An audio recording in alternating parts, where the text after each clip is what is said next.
ভিক্ষুক রাস্তা দিয়া যায় আর জমিদারের পুত্রবধূও যায়। একজন সামনের থেকে আসতেছে, একজন সামনের দিকে যাইতেছে।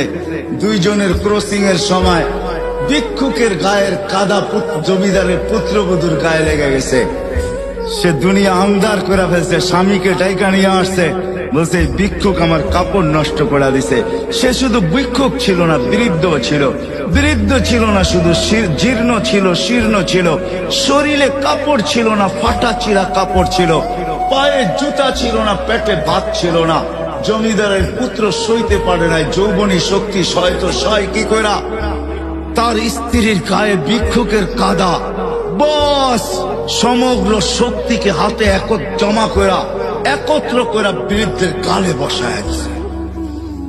বৃদ্ধ কিচ্ছু বলে নাই, শুধু উপরের দিকে তাকায় দুই তিনটা শব্দ উচ্চারণ করছেন। শব্দগুলা হলো ইয়া মাল্লা তারা হলো ওয়ুন, ও আল্লাহ তোকে চোখে দেখা যায় না। ও তারা কুল্লা শাই, তুই সব দেখিস।